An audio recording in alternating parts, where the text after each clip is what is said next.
Welcome to meeting number 102 of the House of Commons Standing Committee on Public Safety and National Security. Today's meeting is taking place in a hybrid format pursuant to the standing orders. Members are attending in person in the room and remotely using the Zoom application. I would like to make a few comments for the benefit of witnesses and members. Please wait until I recognize you by name before speaking. To prevent disruptive audio feedback incidents during our meeting, we kindly ask that all participants keep their earpiece away from their microphone. Audio feedback incidents can seriously injure interpreters and disrupt our proceedings. A reminder that all comments should be addressed through the chair. Pursuant to the motion adopted on October 23, 2023, the committee resumes its study on the growing problem of car thefts in Canada.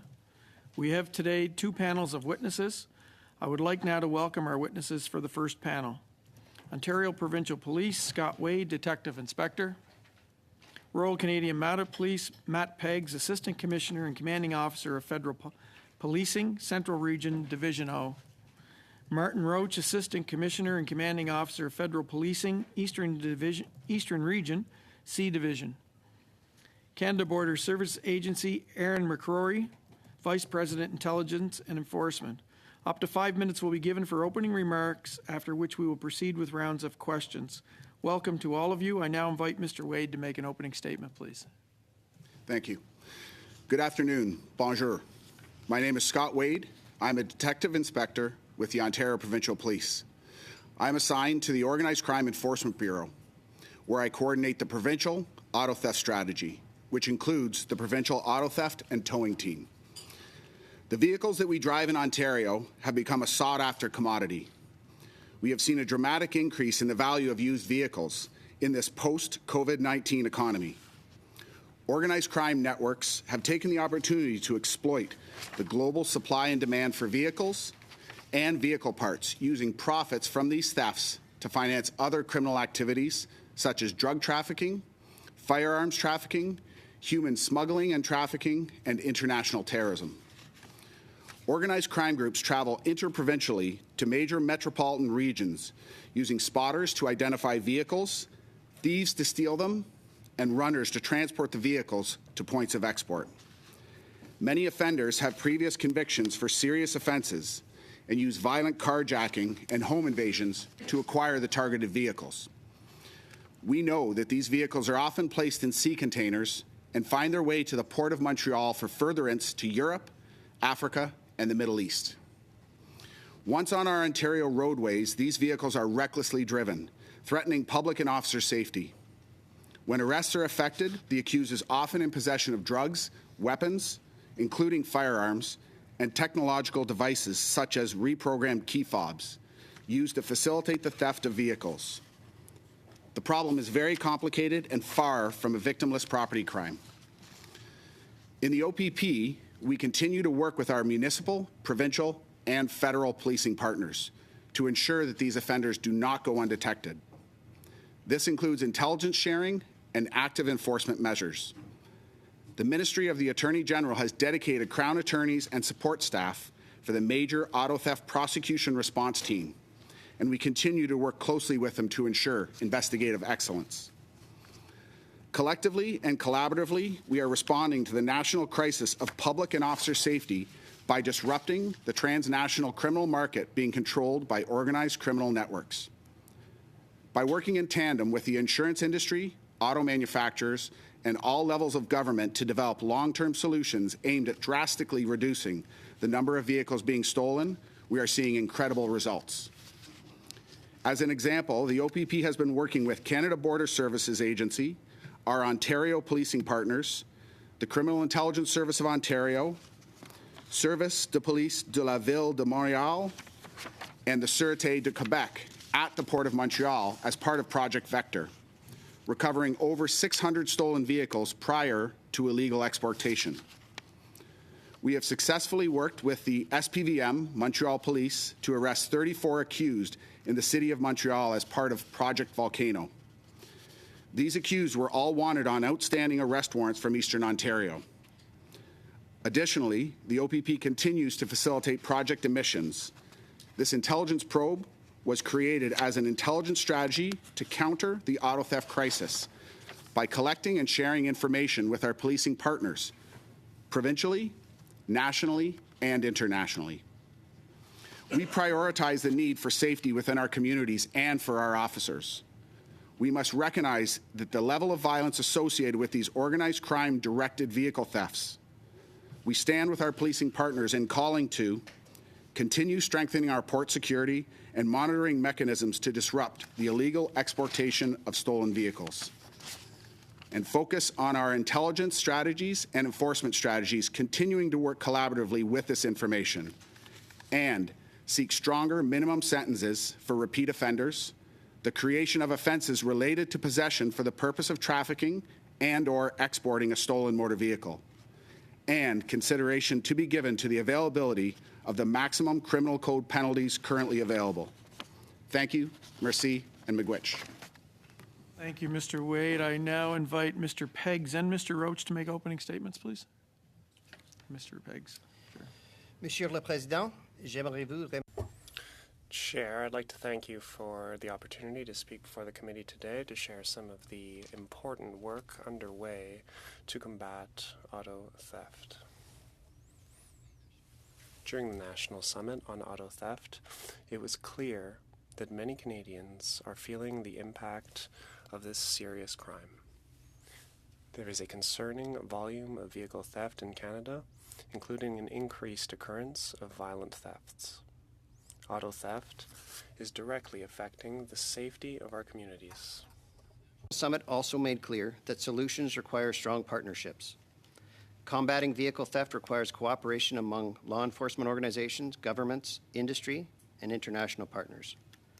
While the investigation of each auto theft incident falls under the police jurisdiction, the RCMP federally supports the important work being done at the provincial and municipal levels to make progress on this issue. For example, in Quebec, the RCMP is participating in Project Recherché, led by the Sûreté de Québec. This project targets criminal groups responsible for the export of stolen vehicles. The RCMP is also involved in Project Vector, led by the Ontario Provincial Police, which aims to disrupt organized crime's activities on stolen vehicles at all stages of the outbound criminal supply chain. Ces efforts conjoints portent leurs fruits. These joint efforts are producing results. On April 3rd, the Ontario Provincial Police announced that Project Vector led to the recovery of 598 vehicles from the Port of Montreal. Auto theft is also an issue that goes beyond Canada's borders. The RCMP has a network of liaison officers and analysts deployed around the world to work with our international partners, including on the seizure of stolen vehicles originating from Canada. I am particularly pleased to inform the committee that, in February, the RCMP integrated the Canadian Police Information Centre's stolen vehicle information with Interpol's stolen motor vehicle database. The Canadian database contains details on more than 140,000 vehicles stolen in Canada. This information is now accessible to the international law enforcement community, who can query vehicles matching Canadian records in the Interpol database.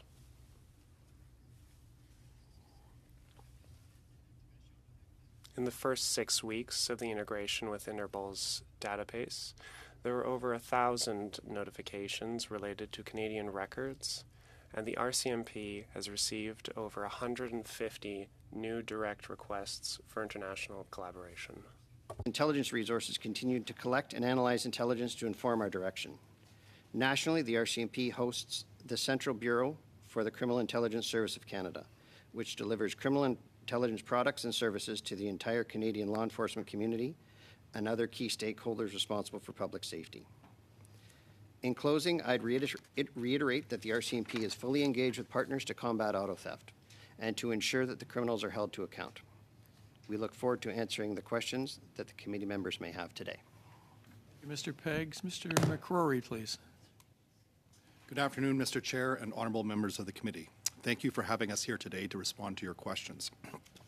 The Canada Border Services Agency has a dual mandate to facilitate legitimate trade in support of a strong Canadian economy, and to ensure border security and integrity to protect Canadians from a variety of threats, including illegal drugs, firearms, and the export of stolen vehicles. This dual mandate is reflected in our results. In 2023, we facilitated the arrival of over 85 million travelers, and in the marine mode alone, we facilitated the movement of over 3.5 million containers through Canadian ports. At the same time, we were protecting our communities by preventing over 900 prohibited firearms and over 27,000 weapons from entering our country. We intercepted over 72,000 kilograms of prohibited drugs, cannabis, narcotics, and precursor chemicals. And we prevented 1,806 stolen cars from being exported. Reflecting the priority we are putting on auto theft, so far in 2024, we have intercepted 949 stolen vehicles. Auto theft in Canada is clearly a threat that we will continue to address in close collaboration with our partners. As we heard from all the participants at the National Summit on Combating Auto Theft earlier this year, this is a complex problem with no single silver bullet or solution. This means two things. First, everyone has a role to play: manufacturers, insurance companies, law enforcement, shippers, and at the end of the line, the CBSA. Second, from a CBSA point of view, supported by the $28 million in funding announced by the Minister of Public Safety prior to the summit, the CBSA is deploying an array of tools and approaches to combat auto theft, including using intelligence and data. We risk assess shipments to find the needles in the haystack. About 2,300 containers come and go from the Port of Montreal each day. The vast majority are legitimate shipments that are key to Canadian prosperity. We are working to identify, assess, and deploy technology that can help with searches. Every day, we're deploying our highly trained and experienced border services officers who leverage intelligence and technology to search containers and seize stolen vehicles in ports and rail yards. From these seizures, we're sharing information and intelligence with police so they can pursue criminal investigations and lay charges. And we are reviewing our legislation and regulations to see if we need changes to gather more data and share more information. This has to be and is a collaborative effort. The CBSA continues to work very closely with the Royal Canadian Mounted Police, the Ontario Provincial Police, the Sûreté du Québec, the Service de Police de la Ville de Montréal, and other police of jurisdiction to strengthen information sharing and support their criminal investigations. Last year, we participated in 14 different police operations, and we are continuing to do so this year. For example, we talked already about Project Vector, a joint operation between the CBSA, the OPP, Sûreté du Québec, SPVM, and Equité, resulted in targeting 390 shipping containers and the recovery of 598 stolen vehicles. We are also working with industry groups like Equité Association and the Canadian Vehicle Exporters Association to further improve our targeting efforts.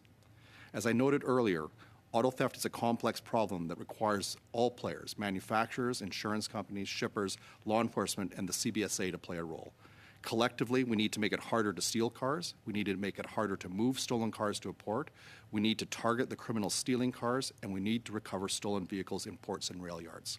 That's why auto theft is a priority for the CBSA, and we are committed to continuing to play our role. Thank you. I welcome any questions that you may have. Thank you, Mr. McCrory. I will now open the floor for questions, and we're going to move right to Mr. Shipley, please, for 6 minutes. Thank you, Chair. Thank you to all the witnesses for being here today. I'd like to just start with Inspector Wade with the OPP, and I'm very similar, very close to the OPP with my riding in Barrie, Springwater, Oro-Medonte, and your headquarters is just up the street in Orillia. Recently, your commissioner, sir, was here, and I have a quote here from him. He stated that auto theft is highly profitable with little risk, and in Ontario, you see 68% of those convicted serving a sentence of 6 months or less. He also stated, and I will quote him here, "We need to see stiffer penalties. We absolutely need to have a deterrence for these crimes." What impacts would you think tougher penalties would have on combating auto theft? Well, stiffer penalties have several effects. They provide a deterrence to the people who are committing the crimes. They also remove them from the public where they can commit more crimes. So they're out of the public and not committing crimes. Not only is there 68% of people with less than 6 months in sentencing, there's less than 1% who ever get a sentence over 2 years, even when it involves organized crime auto theft. Thank you. And my next question will be for both the members of the RCMP and for Inspector Wade, if we could. York Regional Police were here, and they recommended to our committee that we should consider legislative tools to combat auto theft, including the review of existing legislation and the creation of new laws related to auto thefts and organized crime activities similar to the Controlled Drugs and Substance Act. This could include offenses related to possession, trafficking, and exportation of stolen vehicles with stiffer penalties related to these crimes. Could you expand on that twofold? One is maybe just to explain to the committee what the difference is and how that could help, and then if you feel that put in place, it could help in deterring auto theft for both the RCMP and the OPP, please. So I can speak to that specifically. You know, the CDSA, or the Controlled Drugs and Substances Act, has specific offenses related to possession for the purpose of trafficking, exporting, importing. So those are specific offenses related to drugs. With the specialized nature of auto theft and the proliferation of organized crime involved in auto theft, we need to recognize that, and that these organized crime groups are using these vehicles for profit and exporting. And if we can prove the possession for the purpose of trafficking, it should be recognized as such and as a more serious offense. Mr. Chair, so most of this dynamic on legislation falls under our police of jurisdiction, but for us, the RCMP, I think some of the statements that we made were more to put the emphasis on the coordination aspect, and that's like we alluded to in the opening remarks of my colleague. It was the coordination that we need to do at the international level, and that's what we've been doing, working on in terms of building that capacity and expanding, putting our liaison officers at work and with the analysts and deploying and maximizing our efforts on that. Thank you for that. I'd like to talk about the age of some of the people who are committing some of these crimes. I was just listening the other day. There was an unbelievable event that happened in the GTA area where as young as 11-year-old was caught. There was a group of 4. I think they were 11, 13 to 15 or 16-year-olds in that area, but the one was definitely 11, were charged. Or caught, pardon me, because 11-year-old can't be charged, taking a vehicle. We have heard in here in other meetings that it really is attracting a younger group to go out and go after these vehicles. Maybe just touch on how organized crime is recruiting some of these kids, young kids, and how obviously it's affecting them too, because we're seeing this as a crime that's affecting a lot of people. We're bringing kids into this now, and it's just horrific when I heard that story. Could you please expand on that a little bit about the organized crime and how and where they're getting these kids from? And are you agreeing that the ages are getting unbelievably young that are committing some of these crimes? Yeah, sure. Thank you for the question. It's a very good one and important. The age of the offenders involved in vehicle theft, including carjacking and home invasions, is alarming. What we're seeing is an average age of 15 to 22-year-olds engaging in these crimes, as well as you mentioned, even younger children. I think there needs to be a recognition that organized crime is employing, recruiting youth to commit their crimes, and I think there needs to be a discussion in regards to sentencing and investigations on exploiting vulnerable youth. Anything to add to that from the RCMP at all? No. Okay, just a quick question for Mr. McCrory. Mr. McCrory, we've heard many times about the inspections of containers. We've heard, and I can't remember the number, it was a very, very low number. At one point, the rail was in here telling us that only 1/1,000,000th of all rail was inspected. What is being inspected of sea containers right now, percentage-wise, that are leaving this country? So I'd prefer not to talk about the percentage because that gives our adversaries, if you will, a little bit of an advantage. What I can say, if you look at international reporting, that around the world, internationally, about 2% of containers are inspected, physically inspected in any given. Quickly, because I'm almost out of time, so I'm sorry. Because I had heard in the U.S. that 50% are inspected, so they're not afraid to put their number out. They've made it vocal that they inspect 50%. Why are we afraid to put ours out? And How does that affect him who's stealing a car? What we do percentage? is what we're focused on is using intelligence and information referrals from the RCMP, for example, but also our own intelligence to target containers and separate the needles from the haystack, if you will. So and I think we're having success. If you look at the results of our targeting in the Port of Montreal, for example, we've now seized in Montreal 561 vehicles in the Port of Montreal. We've started to do the same work in the Port of Vancouver, where we're seeing cars that are being stolen in Toronto and being shipped west through the Port of Vancouver, where it's about 90 to 100% of the targeting is based on our intelligence. We've recovered 27 vehicles. So we just will never have the logistical capability to screen every container going through. It would shut down our supply chains, given the volume of containers. But by being smart, I think you'd admit we could screen a lot more. I think we are screening a lot more when it comes to stolen vehicles, certainly more than in the past, and we're seeing the results. Thank you both. Now we'll move on to Mr. Biddle, please. Thank you so much, Mr. Chair. And if I could go to Inspector Wade, if I could, please. You mentioned with respect in your evidence, new offenses related to this. And I understand your point, especially with respect to organized crime. Existing laws, continuing criminal enterprise laws, are those being used to target organized crime with respect to auto theft, or are they insufficient and need to be updated? Or, I guess, where does the OPP stand on this?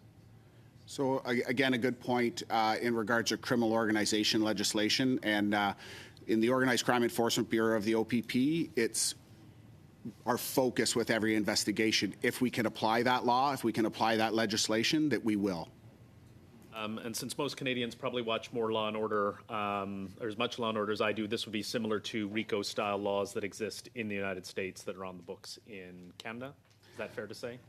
I would say that would be a simplified version of explaining what they are, but they are very different, and there's probably benefits in exploring both of them. Many in this room would probably agree with you that I oversimplify things often, but is there items in the United States, RICO legislation, that you would see beneficial enacted in Canada, and I guess would also be constitutional, since they are those provisions are different? I think it's a good place to start the discussion, and it's a good place to explore. I don't have the specifics of RICO legislation in the States, more the Canadian legislation, but I think it's good to explore that and what other jurisdictions are doing and how we can improve and constantly examine the tools that we have and how to utilize them best. And I'll ask you this, and I can perhaps ask the RCMP as well, because we talk about sentences not being high enough, and we know this is outside the control of the police. This is what judges decide. This is independent. But if the maximum penalties are high, and much higher than what the average sentence is, or even cases that are very serious, what's the barrier between arrest, Crown, and actually getting a sentence? Because I know some are talking, we need stricter sentences, but if we're not using the existing maximum penalties as they are, what's happening in the criminal justice system that the existing penalties aren't being used?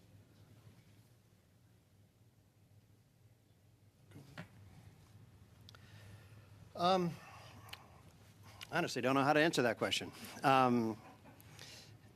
Because I don't think we put criminal cases forward with the idea of getting a particular sentence. I think we gather the evidence that we can and present it to the court.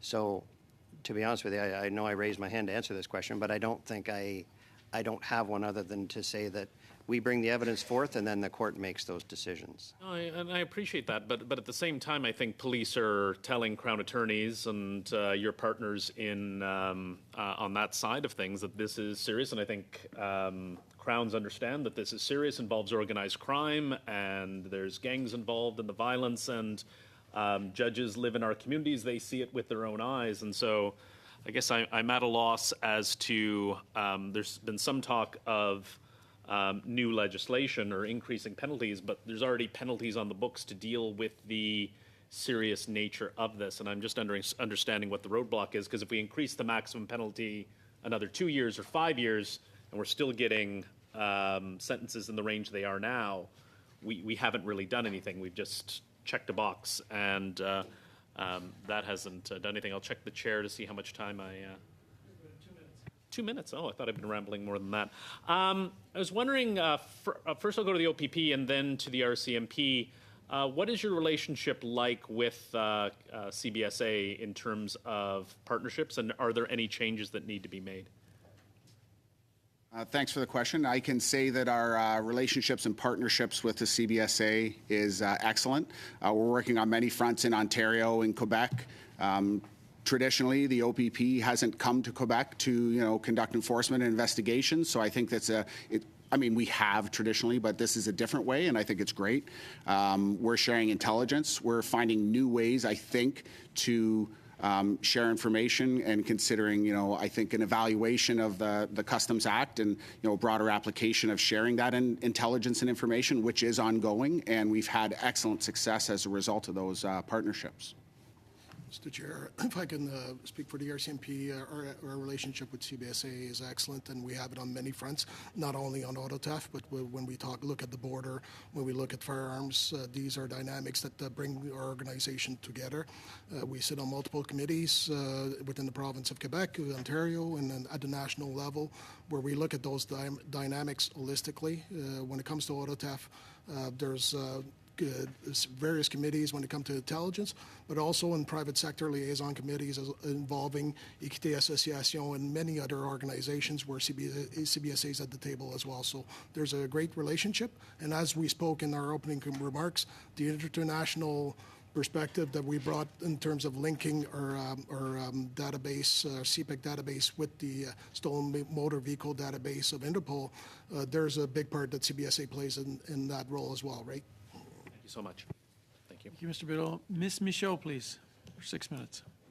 Merci, Monsieur le Président. Merci à vous d'être. Thank you, Chair. Thank you for being here, gentlemen. We appreciate your time. I attended the National Summit on Combating Auto Theft organized by the Government of Canada. And unsurprisingly, most of the criticism was directed to the CBSA. The Port of Montreal has become a hub for vehicle theft and for exporting these stolen vehicles overseas. Organized crime is on everyone's lips. People are saying that organized crime is behind all of this. We've heard these rumors, but now it seems like stakeholders are speaking out, blaming them. I read an article, a Radio-Canada article, saying that the Irish mafia in Montreal is involved, the Italian mafia as well. In addition, there might be customs agents and port workers that are corrupt in the Port of Montreal. So I'd like to know about what is the selection process and accreditation process for employees of Canadian ports. The Association of Police Forces of Quebec suggested to give the accreditation process to the police services, to give them control of that accreditation. I don't know, maybe Mr. McCrory, could you talk to us? Could you tell us precisely how many customs officers there are in the Port of Montreal and how the selection and hiring process works for these customs officers? Wouldn't there be a way to change it in order to strengthen the process at large? Merci pour la question. Thank you for the question. 2 parts to it, and I hope I get this right. Generally speaking, when it comes to port security and the background checks that are required for all people working in the port, that is the responsibility of Transport Canada. So Transport Canada is a marine security program that requires, and it's for them to say, but it requires not all, but probably most port workers to have some kind of background check done, similar to what they do at airports. I apologize, I don't have readily at hand how many people we have working in the port on any given day. But our border services officers go through a very rigorous selection process, much like our law enforcement partners will do in terms of assessing character, doing background checks, and then they go to our college at Rigaud, where they spend time at Rigaud getting trained professionally on the Customs Act, on on the criminal code, on techniques for searching, and depending on what they do coming out of the college, they may end up at a port of entry, a land port of entry, for example, where they'll be dealing primarily with travelers, or they'll come to a place like the Port of Montreal where they'll be working primarily to date on importing, searching of imports, but also the same techniques apply in terms of searching export containers. Again, it's always intelligence driven, so we have professional intelligence analysts who work very closely with other intelligence agencies, including police of jurisdiction, to generate intelligence that will tell us which containers to target. We also have a professional standards capacity or division that looks at if we have instances of corruption or inappropriate behavior by our staff, there are mechanisms to report that and for investigations to take place. My own personal view is that our officials that are conducting the searches, targeting the containers, they are the last line of defense, and they are doing their very best, and I think they're doing a very good job in terms of doing so, and I'm not concerned. There may be some bad eggs there, but by and large, I think the vast majority of BSOs working are doing a great job and with a lot of integrity. Je vous remercie. On parle souvent. Thank you. We often hear that additional efforts could be done. There are very few containers that are being inspected in Canada. Some articles mention less than 1%. I'm asking you, is this, would inspecting further be truly the solution? We realize that cars are being exported perfectly legally. It's not that a car that's in a container isn't necessarily been stolen. However, there are fraudulent documents that are being used, and according to an investigation by the Journal de Montréal, they analyzed 74,000 vehicle export documents from the Port of Montreal between January and September 2023. They noted that of those 74,000, there are 4,125 related to vehicle identification numbers for vehicles that have been exported multiple times. So thanks to an Excel document, they were able to look at the VINs and realize that the VINs were used multiple times. How is it that the CBSA cannot quickly identify when there are fraudulent VINs or documents used? Is there additional inspection being done? What about the companies that use these shipping containers? Can't there be additional background checks for companies managing shipping containers? I know that the police are doing their job, but it seems like there are multiple people at play here. Surely it would be possible to see if there's something fraudulent before opening a container. I would just like to know what the overall process is for that. As we've become more engaged on auto theft, and again, I'd point out last year we seized about 1,800 vehicles. We are getting better at how we do our targeting and better at how we manage things like the vehicle identification numbers, for example. So what we're trying to do is to take the information that we get as part of export declarations that include the VINs and use that to improve our targeting. We have a very sophisticated targeting capacity in our National Targeting Center that's primarily focused on inbound containers, for example. We're now turning our attention to exports and trying to do the very same thing. If we were to try to search every single container, and if you think of the Port of Montreal, there's, I think it's 2,300 a day, 2,300 containers a day in the Port of Montreal. The technology that we have to do a search, they can do about 10 per hour. So if we had 10 screening devices, we could do all 2,300 in a day, but that doesn't account for the backlog that would occur in terms of vehicles lining up and trains lining up. So it's just physically impossible to search every container. That's why it's so important to leverage information intelligence and do our targeting. And have there been gaps in our targeting? Yes. Are we getting better at it? I'd like to think so. We're seeing it in our results. In the Port of Montreal, historically, we pride ourselves on responding to 100% of referrals from the police of jurisdiction. And so it meant most of the vehicles we were finding for a while were based on police referrals. It's actually now about 70% of the vehicles we're finding are based on our own targeting, and the 30% is from police referrals. If you look at the Port of Vancouver, where we've launched a project, because it's not just the Port of Montreal, We're seeing vehicles being exported now through the Port of the Port of Vancouver. About 90%, if not 95% of the targeting is based on CBSA analysis. The results, we're starting to see the results. So 27 vehicles in about the last 2-3 weeks in the Port of Vancouver. One of the challenges we have is every effort we put into the Port of Montreal will displace the threat to something like the Port of St. John's, the Port of Halifax, or the Port of Vancouver. So while our focus is very much on the Port of Montreal, we are also looking at other ports in the country. I apologize if I went No, too that's long. okay. Thank you, Ms. Michaud. Mr. McGregor, please.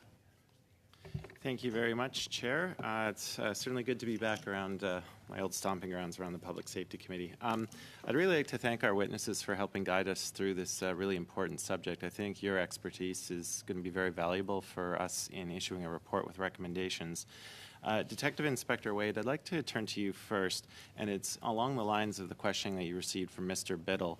I think you're kind of getting a peek at a little bit of the conundrum that we as policymakers find ourselves in, because I've had experience on the Standing Committee on Justice before. I've taken some deep dives into the criminal code, and there are many provisions in the criminal code that allow for sentences to be harsher or lighter depending on the circumstances. There are aggravating factors. There's a fair amount of freedom there. And similarly, when it comes to Crown prosecutors, of course, the executive branch, in this case the Ontario provincial government, they have to be very careful not to get involved into the operational details. There has to be that prosecutorial independence that's so very necessary. And of course, we value that our courts are independent. So I guess, like, my question is, like, when I'm looking at the criminal code as a legislator, do you want to take an opportunity to delve a little bit more deeply in, like, what is more of a deterrence? Is someone who's thinking of stealing a car thinking about the sentence that they will receive, or are they thinking more that the risk outweighs the chance of them actually getting caught doing it? Like, do you think more resources are needed in our police operations, intelligence gathering, or like do we have to rely simply on the criminal code, or is it probably a mix of both? Great question, and you're very right. You raised a lot of really good points there. It's a combination of both. Police have to investigate the crimes, present the cases before the courts, but there has to be a deterrent. There has to be a sentence. Otherwise, the great investigations won't, result in the results we want. What's important is with the establishment of the major auto theft prosecution response team in Ontario. Again, we have to maintain a distance and a bipartisan. But we're also going to be working very closely with them to present the right case. We're going to educate each other from Crowns to police and police to Crowns and present those cases and present expert witness case, if possible, to assist with sentencing and providing the most information to the courts so they can make an informed decision and an informed sentence. And I think it was made mention that often when people are arrested with a stolen vehicle, in many cases they can be found with illegal firearms, in some cases drugs, which I would think are aggravating factors in the arrest and eventual charges, but also many have previous criminal records as well. So, like, when you're handing the case over to Crown prosecutors, like are you seeing that follow through, that this person obviously is not learning their lesson from the first time around, and they do warrant a harsher sentence as is provided for in the criminal code? Well, to answer that question, as an example with the Provincial Carjacking Task Force, what we're seeing is a large percentage of the offenders arrested are out on bail at the time for either other offenses or similar offenses, and then the majority of the offenders are being released on bail, when they're brought before the courts. Okay, thank you for that. I was looking through the list, the 2023 list of the most stolen vehicles in Canada, and I'll let anyone else jump in, maybe to the RCMP this time. Top three, there's the Honda CR-V, the Dodge Ram 1500 series, and of course the Ford F-150.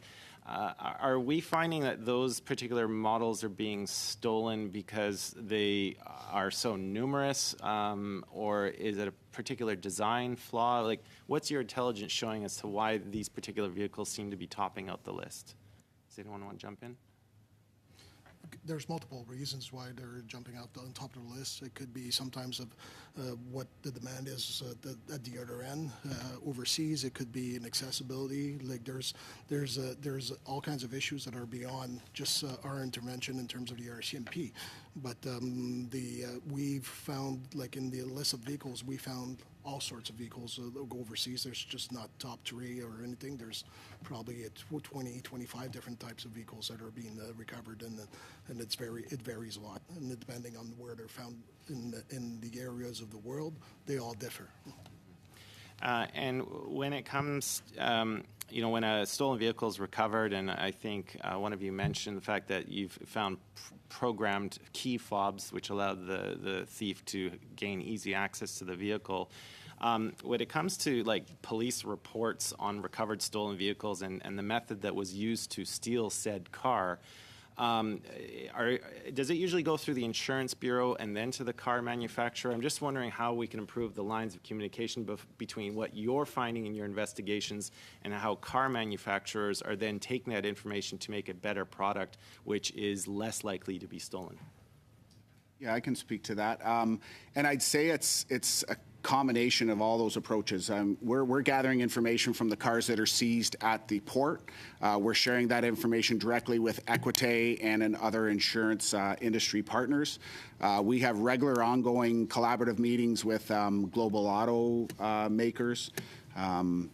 It's basically constant, revolving. They're sharing information with us. They're giving us ideas and opportunities that we can use to track vehicles more efficiently, and then we're doing the same and sharing our information with, a lot of times it's Equite and our insurance partners, and then they share the information with the automakers. But it's ongoing at all levels. Anything to add from the RCMP? No? Okay. How much time do I have, Chair? About 10 seconds. I'll leave it at that. Thank you. Thank you. We're now moving into round two, and we'll start with Mr. Lloyd, please, for 5 minutes. Thank you, Mr. Chair, and thank you to the witnesses for being here. I'll start with Detective Inspector Wade. You said in response to the previous questions that a lot of the offenders that you're catching are out on bail. Is that the case? And you said a significant amount or a majority of the offenders are out on bail that you're catching with auto theft? That is correct. And I was specifically referring to the carjacking task force, and it was around 40% of the offenders we are arresting were out on bail at the time. Is that a number that you think has increased over the past few years, or is that kind of an average number that you would expect as that's a normal number? Don't have the data to back it up, but I do believe it's increasing. It's an increasing number. We do know that with recent bail changes in 2019, Bill C-75 that the Liberals brought in, that a number of bail provisions were changed, which puts the onus on judges and police officers to release suspects. Have you seen an impact from that change in 2019, from an increase in people being let out on bail? Again, I wish I had the data and the specific information to be able to answer that question, confidently, but I do believe that we've seen an increase. And what are some of the sentences that you're seeing for these cases for the people that you are catching when it does go to the courts? What sort of sentences are you seeing being handed out? Well, I think we referred to some stats, 68% under 6 months sentencing and less than 1% under 2 years, less than 1% over a 2-year sentencing. Because I've read, that in many of these cases, people are caught with firearms. They're caught in possession of drugs. Is that the case that you're finding in some of these cases where you're catching people? I mean, every case is different. I mean, obviously, when there's aggravating factors and additional charges, windfall evidence, firearms, other associated offenses, I would like to think that the sentences would reflect that, and I'm sure they do. Are you seeing cases where people are getting 6 months or under 2 years when they're also caught with firearms or with drugs? I don't have the data for that. I would imagine we're getting stronger sentences if there's firearms involved. I would certainly hope so. Now, how much money does the average auto thief make per stolen vehicle? It's hard to quantify it exactly, but there's multiple stages and layers in the auto theft process. There's spotters. They sometimes make $100, a couple $100 just to identify a vehicle in a driveway that'll later be stolen by a thief. That thief may make somewhere between several $100s to a couple $1,000s to steal it.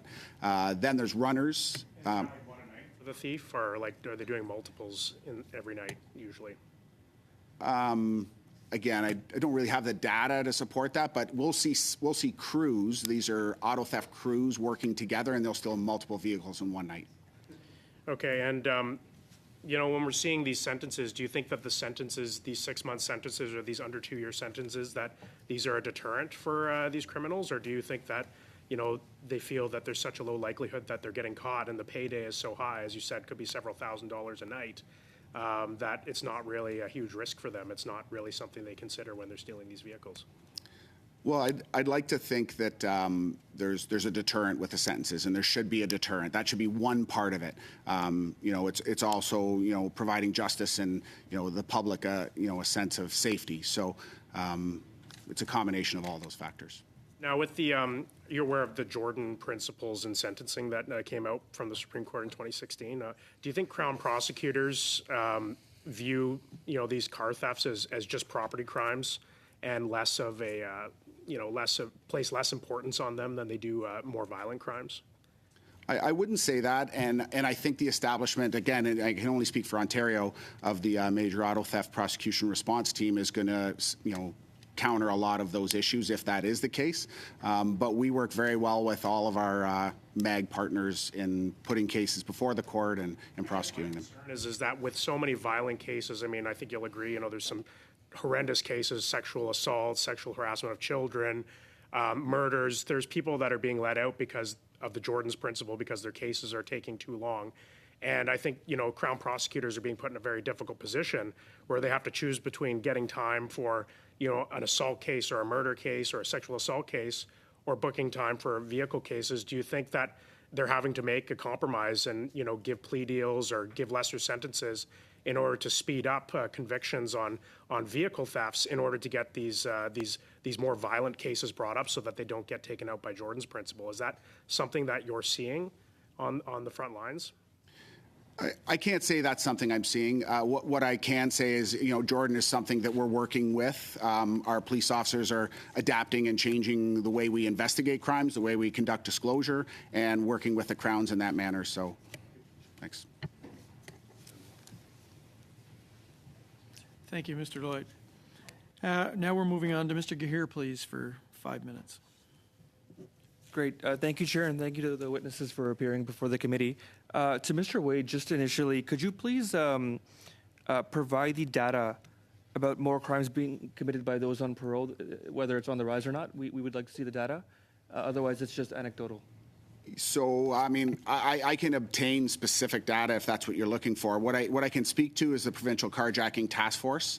That's the data and the stats that I have. And out of 124 arrests, 55 of those subjects were out on bail when arrested. In the grand scheme of this country, that's a pretty small sample size, no? That's a small sample size, yes. It's just what I can refer to in the carjacking issue. Thank you. Before I get into my questioning with Mr. McCrory, I did want to mention a point that Mr. Lloyd brought up. You know, study after study shows that the deterrence of the sentence on the likelihood of a crime being committed is actually pretty low. Study after study has shown that. I studied that throughout law school. When a criminal commits a crime, they're not really thinking about, oh, this is going to be a 3-year crime versus this is going to be a 5-year crime of what will I do more likely. What's actually more likely to sway their intention to commit that criminal activity is the likelihood of being caught. So if the rate that crimes are at which crimes are being solved is falling, that's going to actually spur more criminal activity because the criminal knows that they can get away with it. Mr. Wade, would you like to comment on that? Sorry, what was the question? The question was, wouldn't you agree that the likelihood of a crime being solved is more likely to deter criminal activity than the sentence? Okay, sorry. It is a good question, and I believe that they're of equal importance. The ability to solve crimes and investigate crimes is equally as important as the ultimate sentencing and the court process. Okay. just the studies that I've looked at have shown that the former is more likely to have an impact on the psychology of a criminal or a potential criminal than the latter. But I'll get into my questioning with Mr. McCrory. I guess the example that I wanted to bring up was we've seen the leader of the opposition constantly bring up this example of an individual that's had their car stolen, that has an AirTag that traces the car to a port, let's say the port of Montreal. They've informed local law enforcement. And, according to this story, the local law enforcement will then indicate that, hey, we can't actually do anything now. It's the CBSA that takes over. And then this individual will watch their car sort of sail off into the sunset. Could you comment on that? Is that a very likely scenario? And what are the options? If I'm the individual, I've had my car stolen, I used an AirTag to trace it to the port. What are my options? So I think it is a plausible scenario, and we've seen press reports that refer to it, and I can only imagine how frustrating it is for somebody to experience that. And that's one of the reasons why, and I think it speaks to the collaboration that's taking place between law enforcement partners and the CBSA. We're developing what we call our request to locate protocol. And the very idea behind it is to provide Canadians guidance that if you do have a tracking device, an AirTag or something like that on your vehicle, what do you need to do to engage law enforcement to retrieve your vehicle? It'll always be focused first and foremost about engaging your police of local jurisdiction, but there will be an element in there for the CBSA to play a role when and if we can. And if I use, again, if I'm watching my car go from Toronto via the Toronto rail yards to Winnipeg, to Vancouver, there are many points of intervention along the way, and I think it speaks to the opportunities for police and CBSA to collaborate along that journey to stop the vehicle from leaving the country. And if it does get to a port, then we'll use our authorities and our tools to try to recover that vehicle. There are challenges. There won't be the only AirTag, for example, in a container in a port. And we're looking at how can we leverage technology to zero in on where that might be. But we're very concerned about that, and we are taking steps to address it, again, in collaboration with our policing partners. So what does that collaboration look like currently? Example, like I've lost my car, I have an AirTag, I've traced it, I've informed local law enforcement, and it's going to be boarded onto a ship tomorrow morning. What's going to happen? What's the process? Well, hopefully you're not engaging us by the time it's got to the port, because and what we'd ask people to do is to contact their local law enforcement, who can intervene more rapidly in the locale where it is. This is a hypothetical scenario. If it is then bound for a rail yard in the Toronto area and it's brought to our attention, it's in a container that we think is bound for export, we can use our authorities to go into the rail yard and open the container and retrieve the vehicle. Same if it gets to the port. There are logistical challenges. I don't want to overpromise in terms of what can be done and how it can be done. If you go to the Port of Montreal and you'll see stacks of hundreds and hundreds of containers, the ability to find the container with the AirTag in that stack is going to be daunting. And that's why we think that the sooner we can intervene in that process, the better. Chair, I'm wondering how much time I have? 3 seconds. 30 seconds? 3. 3, of course. Okay, thank you. Thank you. We'll move on to Ms. Michaud, please, for 2.5 minutes. Merci, Monsieur le Président. Thank you, Chair. I'll continue with you, Mr. McCrory. The Montreal Port Authority said that it does not have the authorization to open containers unless it is to save a life or prevent an environmental disaster. Approximately 800 police officers have an access card allowing them to get into the port, but for the containers they need a warrant. The CBSA is the only agency that can inspect these without a warrant. True? Yeah, in the context of enforcing yes, thank you for the question, Mr. Chair. In the context of enforcing the Customs Act, we have an ability to open containers without a warrant. If you're in, Continue là-dessus, Monsieur. Pick up on that.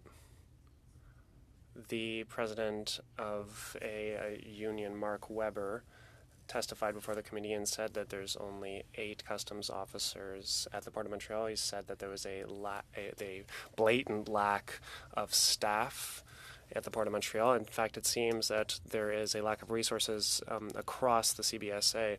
Is this true? And if so, what is the CBSA doing to solve this problem? Again, I apologize. I don't have the exact number of Border Services officers that we have at the Port of Montreal, but it's more than 8. And what I can say is that, again, our mandate, both in terms of looking at traffic coming in, whether it's people or goods, or traffic leaving in terms of exports, is we'll always take a risk-based approach. We can't check every person, we can't check every container, we can't check every ship, nor every truck. But by taking a risk-based approach, we're making effective use of the resources that have been allocated to us by the people of Canada. Si je peux me permettre, pourquoi vous avez... Why don't you have that information? And would it be possible to send it to the committee after your appearance? It feels like rather important information. We heard the number 8 in the media. The president of the union said it as well. If you have another figure in mind, I'm all ears. I have another question about law enforcement and enforcing the legislation. We know that imports are being looked at more than exports because it seems like we're just kicking the can down the road with exports. It's no longer a problem. But shouldn't we be looking at exports? Because at the moment, vehicle theft is a scourge on society, same with firearms. As lawmakers, in order to give border officers the tools they need and customs officers the tools they need, do you think we should be looking at exports further? Very quickly. First of all, I'd like to apologize for not having the number and commit to providing you that number. And yes, our primary focus has been historically on threats coming into the country, drugs, illegal firearms, but we do not ignore exports. We're concerned that we've had results in terms of seizing vehicles over the last 10 years, or stolen vehicles, for example, and at almost 950 the first 3 months of this year. I think we're making a lot of progress. But it's not just about stolen vehicles. We also have a mandate to enforce sanctions, for example, and controlled goods, so in support of economic measures against Russia, for example, in the context of the war. So we do look at exports as well, but it's a question, again, of where our priority, of balancing our priorities and where the risks are. And so stopping fentanyl from coming into the country is equally Thank you, compelling. Ms. Michaud. I almost said we're moving on to Mr. Julian, but I'll correct myself. Mr. McGregor, please, for 2.5 minutes. Thank you, Chair. And I just want to use my 2.5 minutes to quickly move a motion. I'll read it into the record that the forest/wildland firefighters should be included under the firefighter category in the National Occupational Classification, and that this be reported to the House. Now, this. I'm not sure proper notice was given of this motion by Mr. Julian, but I do believe all committee members did receive a letter from the President of the National Union of Public and General Employees outlining that they expected us to support this motion just because of the growing devastation of wildfires in Canada and the fact that the exclusion from the NOC of wildfire-fighters has pretty negative consequences for those people. So I'm hoping that even though proper notice may not have been given, that enough committee members around this table understand what we're trying to do as a committee, and that we can find our way to supporting this motion and reporting it back to the House. Thank you, Chair. Ms. O'Connell, please. Thanks. Is this on the floor? On the floor, yes. Okay, perfect. Yeah. So I just have, we support the intention of this, just a couple very technical, minor amendments. So it would read that in the opinion of the committee, striking out the forest wildland firefighters should be included under the firefighter category in the National Occupational Classification, and that, this is the new part, pursuant to Standing Order 109, the government table a comprehensive response to the report, and then delete the part after that, just to make it consistent with committee motions. But we're supportive if these amendments are accepted. Ms. Michaud, please. Merci, Monsieur le Président. Mes commentaires étaient sur la... Thank you, Chair. I just wanted to talk about the motion, but I'll talk about the amendment as well. I agree with the amendment and I agree with the motion. I support both. I think these are issues that are very important for the Bloc Québécois. We need to recognize the work that wildland firefighters do. We need to do this in the same way that we recognize regular firefighters. Now is a difficult time. Forest fires are rampant across the country. I fully support both the motion and the amended version. Thank you. Mr. McGregor, please. So just a quick clarification, I think those amendments are definitely in order, but I just want to make sure that the amendment is going to make sure that it is reported to the House and that we're expecting you, Chair, to rise in the House and that we are then going to get a government response. Is that how it reads, Ms. O'Connell? Well, the way I have it is just pursuant to Standing Order 109, the government table comprehensive response to the report. I don't know, maybe the clerk can provide clarity. I don't think there's an issue with us in terms of it being reported to the House. We just wanted to make sure that the government is given a chance to respond.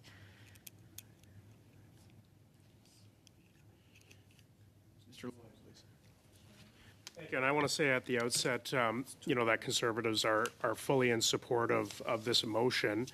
However, I do have some concerns because under the amendments, under Section Standing Order 109, the government's only required to provide a comprehensive response once 120 days are hit. And fire season, which is coming upon us very quickly, is likely to be over by then. And I think it would undermine the positive momentum of bringing this motion forward and discussing this very important issue if we were to accept an amendment that allowed the government to basically not present anything into the House for 120 days. I think we would like to see something come much quicker out of this so that changes can be implemented as quickly as possible if they're found to be warranted for the support of our hardworking forest and wildland firefighters. Ms. O'Connell. Thanks. Well, I mean, it would still be reported to the House that this is the opinion of the committee. And if Conservatives don't want a response, I mean, they don't have to read it. But I think that it's important that if the committee sends an opinion to the House that the government responds, why would you not want that?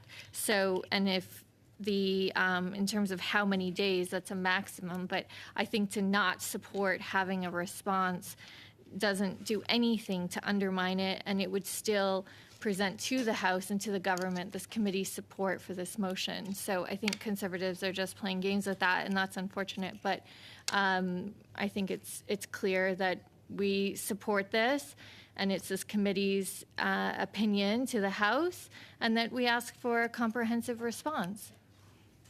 Thank you. Mr. McGregor? Mr. McGregor, just to be clear, so you have an amendment, or we have an amendment over here to the motion. So you're good with that. But do you want to just follow through on what you discussed the last time, just to be clear, so everybody understands it, including myself? Certainly. So yes, I think that.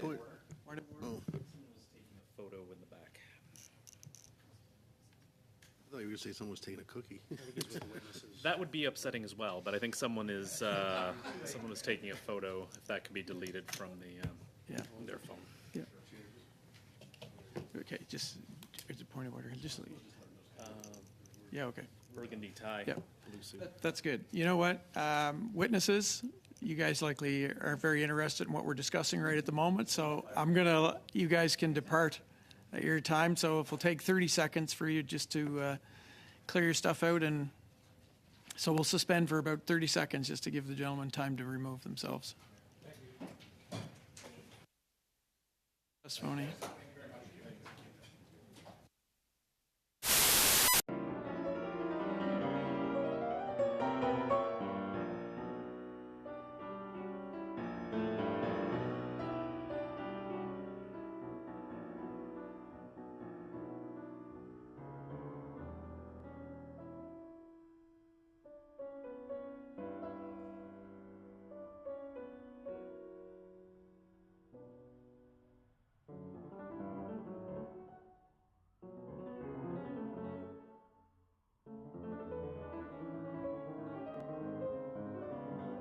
Technical amendments to the wording. So, the first part, that in the opinion of the committee, I think that's valid. And honestly, I didn't want this to take that long, but I think to Mr. Lloyd's point, I think that's a regular standing order, and I think it is up to 45 days. I'm not sure we can do anything about that. That's kind of a standard standing order. So I'm prepared to accept it with the amendments, just as long as we get you to formally report it to the House, Mr. Chair. Thank you. Reporting it. That would be a sub-amendment, informing it to the amendment. Is that your understanding?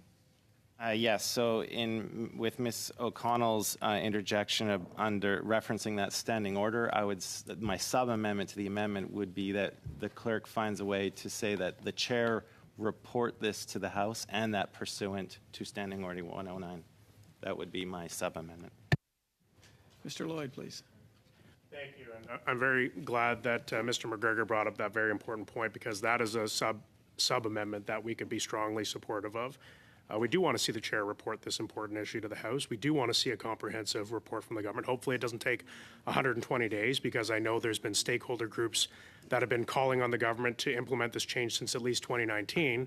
It's been 5 years and some of the worst forest fires in Canadian history, if not the worst in Canadian history, and we still haven't had action from this government on this issue. So I'll be strongly in support of this motion and this sub amendment, and hope we can get this dealt with quickly. Thank you. Okay, thank you. So we're going to move on. I'm going to call for a vote on the sub-amendment. All those in favor? Raise your hand. No, that's next. That's a sub. Don't. The sub-amendment. That's what I was voting on. There's no sub. There's no sub. Mine is an amendment. The report to the House is a sub-amendment, which is Yeah. reporting to the House. So this. Reporting to the House is a sub-amendment. Yes, that's what we're voting on now. That's what I said, right? Glenn, don't be confused on the issue. All those in favor? Carried. Now we're voting on the amendment, which is Ms. O'Connell's. All those in favor? Carried. Good. And now we're voting on the main motion? On As amended. All those in favor? Carried. Okay. Your time's up, Mr. McGregor. So we're gonna suspend for a couple of minutes till we get our next witnesses in place, and then we'll get back to it.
We'll reconvene the meeting.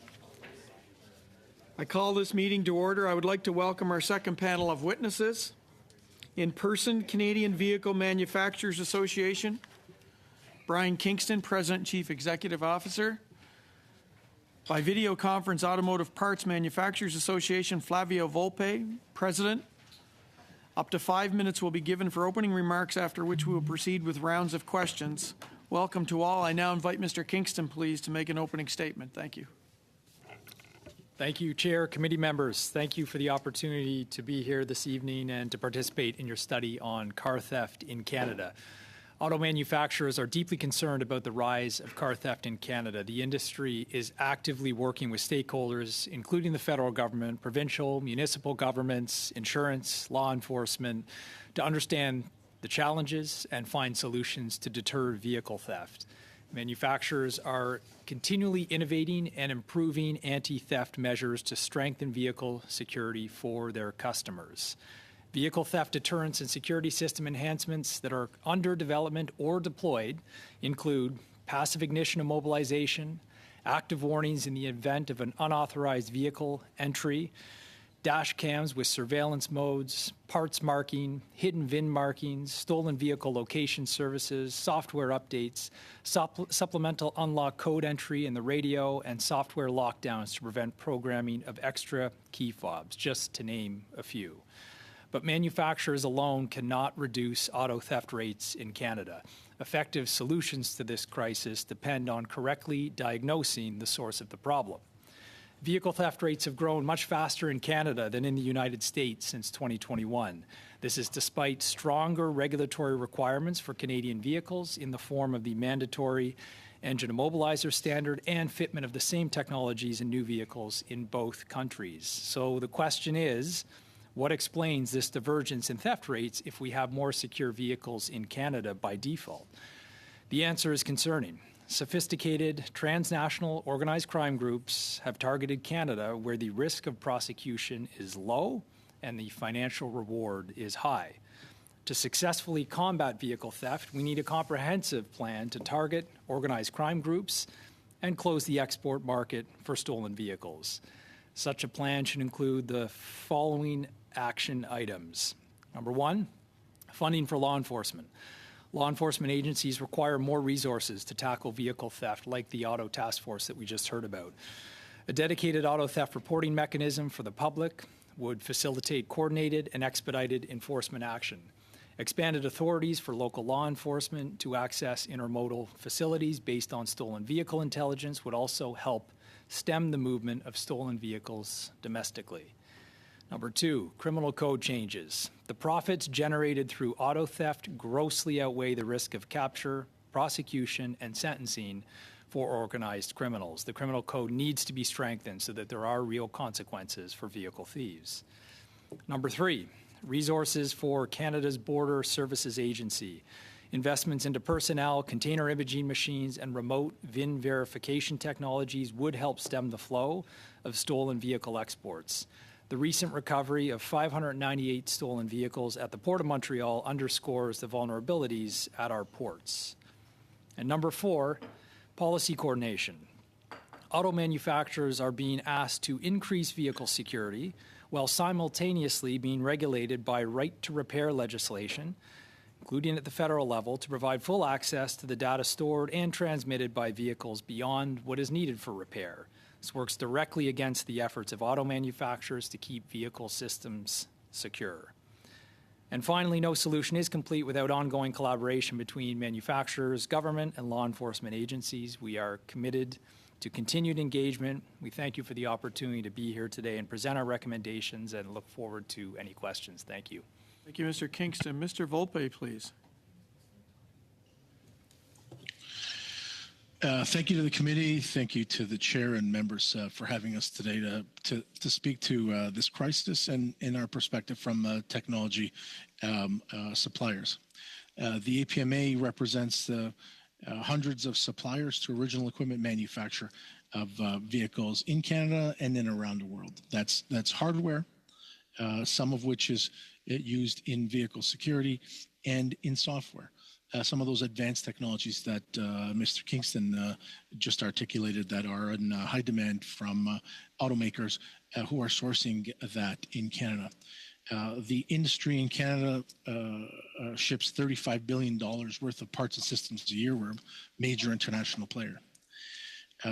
We bid, the industry suppliers, whether those are hard or soft suppliers, bid every car with the best technology available in the year of supply, meaning when Mr. Kingston's members are looking for the best cybersecurity, the best immobilizers, the best hardware to help with the security of vehicles, Canadian companies are well placed to do so, and they vend into that process every single year. The process usually is an automaker looking for specific engineering specs, and companies bid into it. But advanced companies in this country came together to build Project Arrow, an all-Canadian vehicle prototype sourced and built entirely in Canada.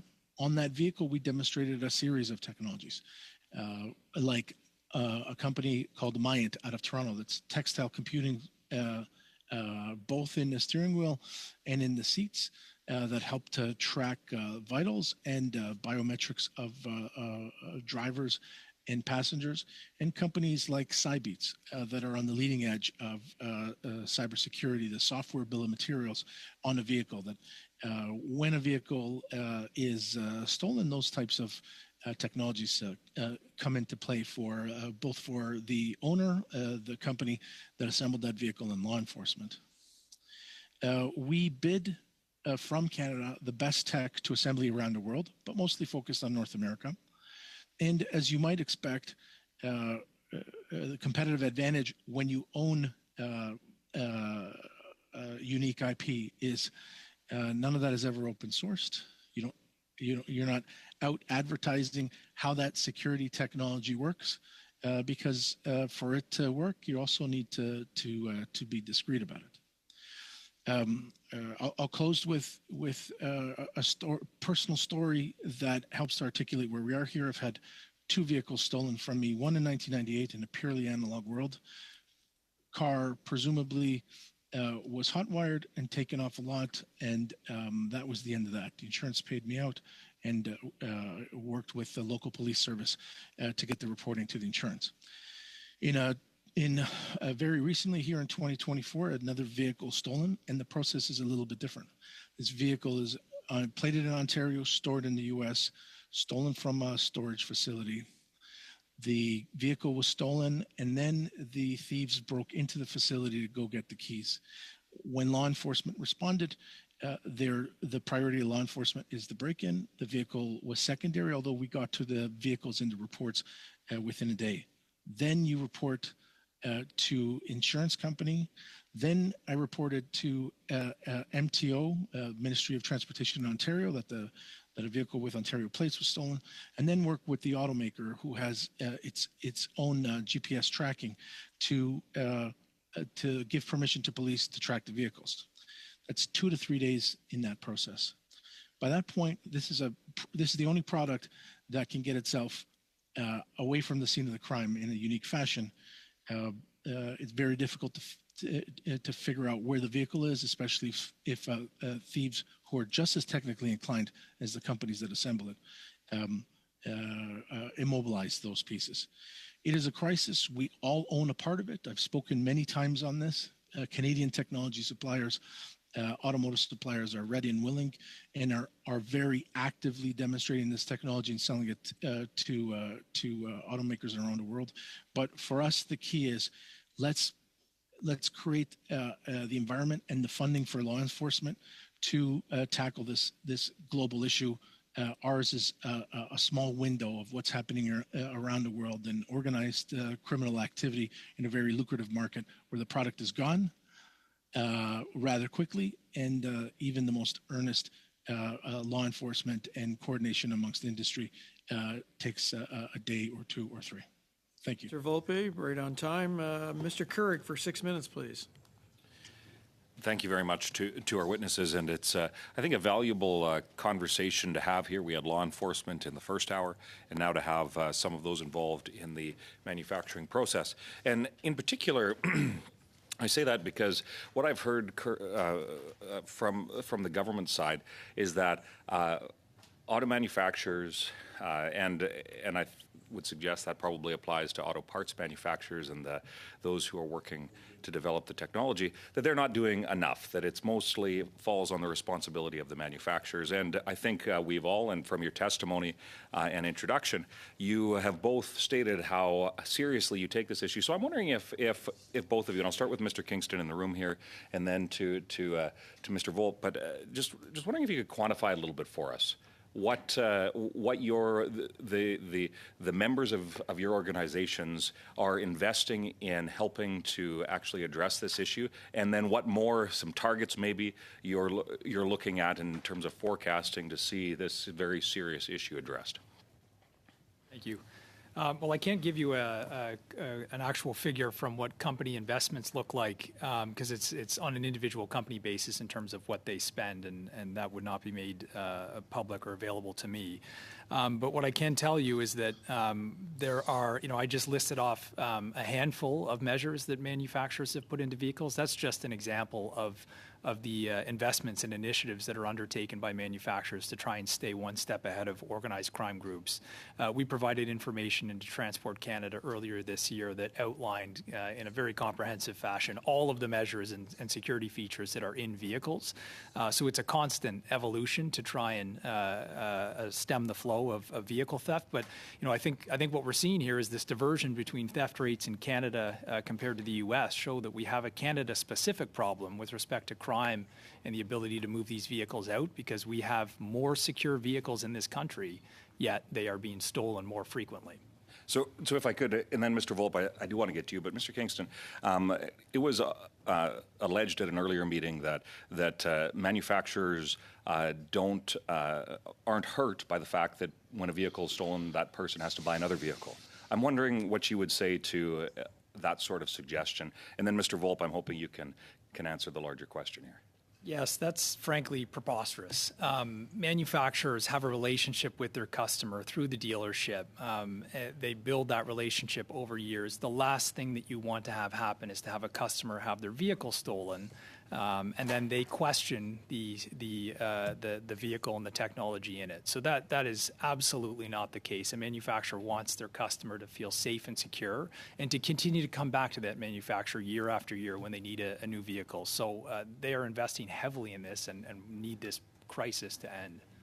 Okay, thanks. And Mr. Volp, hopefully you can keep it to about 60 seconds because I have another couple of questions I hope to get in. You don't know me very well, but I'll give it a shot. The members of the APMA, the suppliers in this country are trying to demonstrate that they are specifically capable of supplying cybersecurity, AI, machine learning, new tools to the auto sector. We did it in a demonstration project called Project Arrow, and Project Arrow 2.0 is going to do a fleet of showing and demonstrating this technology. Some of the activity or some of the capability of that technology is going to be restricted by things like privacy laws in this country. What the tech can do versus what a consumer might want to allow it to do, or what a government might want a fleet of vehicles to do is where the rubber hits the road. That's a great actually segue into my next question. I'll ask you both to respond hopefully in about 30 seconds each, because then I have one request that I'll leave with you.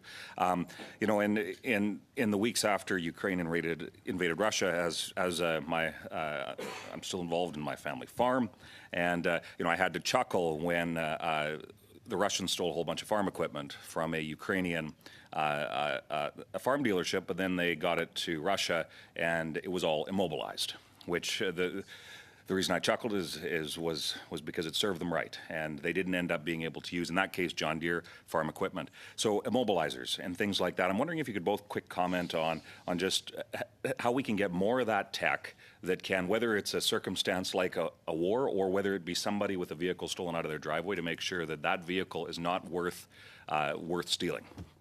Mr. Kingston and then Mr. Volp as quick as you can, because I do have that one last request. Sure. Very quickly, every vehicle sold in Canada has an immobilizer, and that's part of the Transport Canada regulation that is in place. So that's a technology that is currently in place, but again, because this is sophisticated or organized crime, they invest in ways to get past it. Volpe, anything Yeah, to add? I wouldn't add anything more to that. I think Brian's hit the nail on the head. And so how do we make sure that that those immobilizers actually stop the vehicles? I think speaking from a go ahead, Flavio. Yeah, speaking from a part supplier point of view, you can make the most sophisticated mobilizer. You sell it to a human being. That human being owns that vehicle, maintains and services that vehicle, but it might be 3, 4, 6, 8 years out of from when you made it, and so vehicles are different than some of the updates people run on their own phones. And if I could just make this final request, if there are any best practices, and I know you have members that have operations in different countries as well, I would invite you to submit best practices from other like-minded jurisdictions, Canada's allies, if there are things that this committee should take into consideration when we develop a report. Thank you all. Kurek. We're moving on now to Mr. McKinnon, please, online.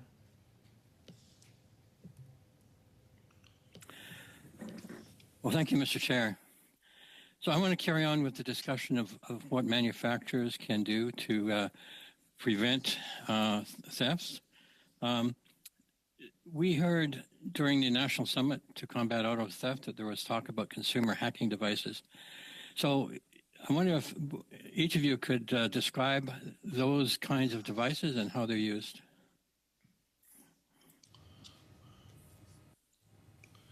Sure. I can start. Thank you. Sure. Yeah, so there and as was explored and discussed at the summit, there are numerous devices that are available from very well-known online websites that can help replicate key fobs, even something as simple as a Slim Jim to help you break into a vehicle. So there are many devices out there. Government has taken the right step by starting to ban some of them.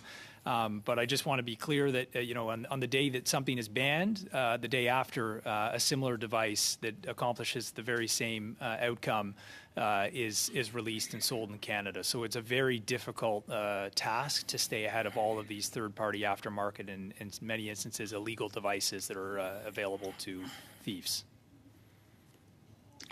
Mr. Volpe? Sure. I think our only comment on that is that the industry doesn't have a monopoly on capable people who are designing and redesigning tech. We certainly are able to regulate what comes out of our factories and out of our labs. But some of the motivation, of course, in the criminal sphere in this space is it might be more lucrative to work on devices that hack the original coding. These are sophisticated, but they are like we said at the National Summit. It's important that government and law enforcement were able to take some of these devices out of the market, or at least through things like Amazon. If you can regulate that, certainly you can't regulate what people are willing to trade in person in dark corners, but let's try to make it a little harder. So I've heard stories of people serendipitously recording the output of a key fob when somebody uses it, and then replaying that back to the vehicle and hacking it in that way. Is that a real scenario? Look, I certainly am not. I'm not the technical last word, but anything that goes out over the airwaves can be intercepted, and certainly that technology is not.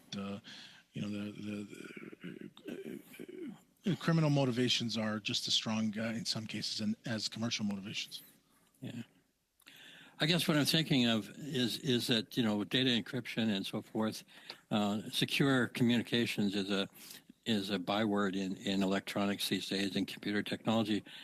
I'm wondering if these fobs are one-directional communication with the vehicle, or whether there's a bidirectional conversation that can share asymmetrical encryption to to lock down the communications in a very robust way? Mr. McKinnon, you sound smarter than me, but I'll say this: especially electrified vehicles are becoming 400 and 800 volt systems platforms that platform all kinds of applied technology.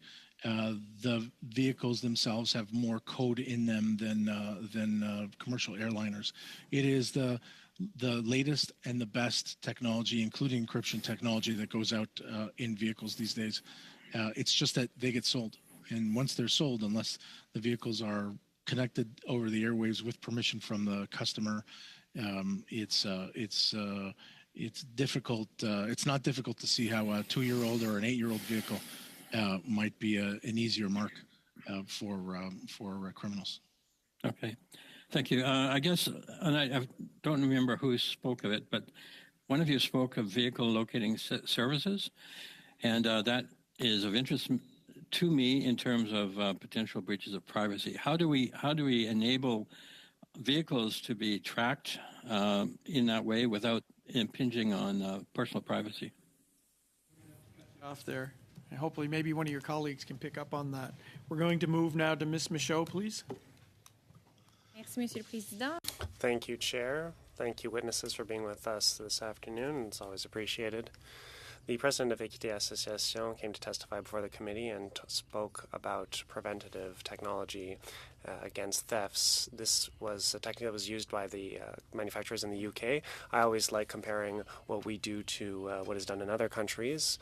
And we heard that manufacturers created security systems for car thefts that would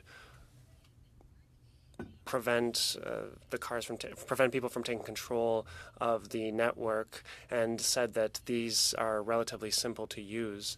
These were manufactured in the UK, and it was done after there were certain problems with insurance over there, and how insurance payments of over £10,000 per year had to be paid out. I'm wondering, is this the kind of thing that car manufacturers are looking toward here in Canada, Mr. Kingston? And second question, I don't want us to wait for the insurance companies to say that they will stop insuring certain vehicles because they'll know which ones are more often stolen.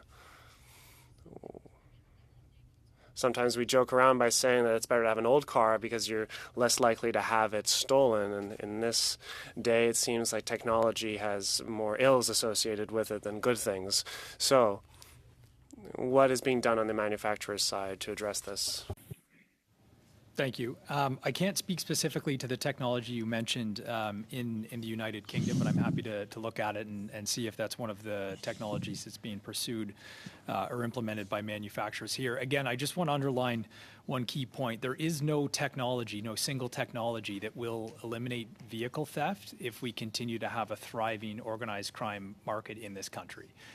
There will always be investments made into technology to get past vehicle security systems, given that, as we heard at the Auto Theft Summit, these organized crime groups are earning between $40,000 and $80,000 per vehicle they get out of this country. So I just want to be clear that there are multiple technology solutions that are being applied, but there is no silver bullet here, given the amount of profit that is being earned in this market. And then, yeah, I think that addresses your thanks. Merci beaucoup. Ben, je comprends, là, évidemment, s'il y avait une... Thank you very much. I understand. Obviously, if there was a silver bullet, we would already be aware of it and it would already be implemented. I was just thinking there are many actions that could be taken right now. The Minister of Industry recently spoke of banning certain technological tools that are being used, and some people spoke out saying this wouldn't solve the problem. You know, at one point, it was very common to buy metal plates to put inside your wallet to prevent your cards from getting stolen and defrauded, you know. This is something that maybe could be done with car manufacturers, but is there a way to protect somebody's key from being copied? Because we've heard of this in the past. We've heard that thieves would actually drive by someone's house and then copy the key that is often located right behind the door. So there are many little things that can be done. I think that we've heard about it before. I, for example, have an application that allows me to start up my car from afar. And sometimes when I get somewhere, I get a notification on my phone saying that my car is parked there. It's like, well, yeah, that's where I parked it. But there is a GPS system at the end of the day here. And couldn't we use that GPS system to get a notification when the car is started up and it's not us that has started it up? Are these avenues that you are looking at as well? Yes, thank you. Yeah, these are all the types of technologies that are either being investigated or implemented. I mean, for something like a key fob, one tool is that you put it in a Faraday bag as a way to block the signal. But it's important to remember the key fob was introduced in part to address the rise in hot wiring of keyed vehicles. We've been asked, why don't you just go back to a key? Well, the key system was overcome because thieves realized that there was a way past it. When these were first introduced, they did deter theft, but now people are finding a way past that. And when manufacturers find ways to reduce the ability for someone to capture the signal, what we're now seeing is they just come right into your house. So we're seeing this rise in carjacking. So I think we also have to be careful. If you make a vehicle totally impenetrable and you don't address the theft issue we have in this country, the crime problem, organized crime groups will then come into your house, which is also a very bad outcome here. So again, I just think we've got to be careful around the technology. Solutions are out there and constantly being implemented and updated, but if you don't address the crime, it's not going to stop the theft. Je pense effectivement qu'il faut voir ce problème-là comme un problème global. Do you believe that this issue should be seen holistically and that all stakeholders have a role to play, both CBSA, police officers, manufacturers, all have a role to play here? And you seem to be making efforts. We appreciate that. Do you believe that you are part of the conversation now? We know we've seen the government hold the national summit, and that was a good opportunity to get everyone in the room together. But did you continue having discussions with the government afterward? Is there an ongoing collaboration with the CBSA on your end and with police services as well? Do you believe that you are playing a part in this discussion, or do you feel a bit left out? Yes, no, we do feel like we're playing a part. We were at the National Summit. We continue to engage with public safety and CBSA. The manufacturers themselves deal directly with law enforcement agencies. So when there are thefts that have occurred, we have direct communication with law enforcement to try and both track vehicles as well as address vulnerabilities that they raise. So yeah, there's constant engagement. Thank you, Ms. Michaud. We're moving on to Mr. McGregor, please. Thank you, Mr. Chair, and I'd like to thank both associations for being here today. I think your testimony is going to be very valuable for our final report. Mr. Kingston, if I can turn to you.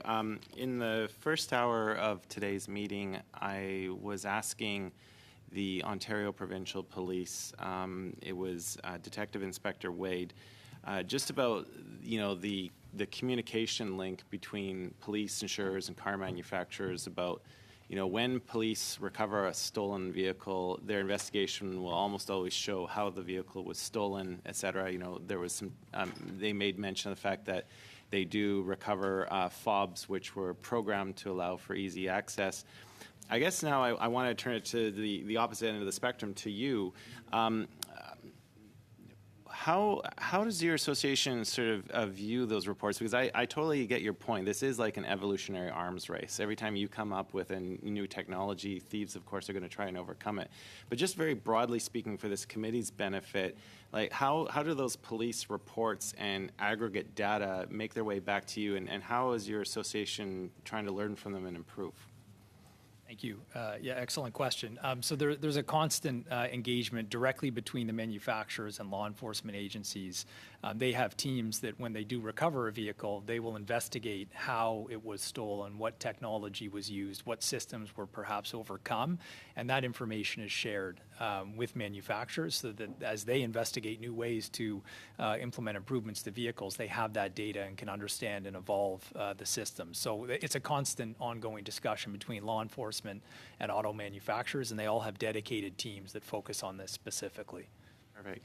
And then you had made mention of the criminal code changes. And in the first hour, I was explaining to police the conundrum as policymakers because I've been a member of Parliament for 8.5 years. I've had previous roles on the Standing Committee on Justice. I've taken those deep dives into the criminal code, and if a judge wants to, there are numerous sections I could cite that they could make use of right now to make a sentence high enough that we think it would be a deterrent.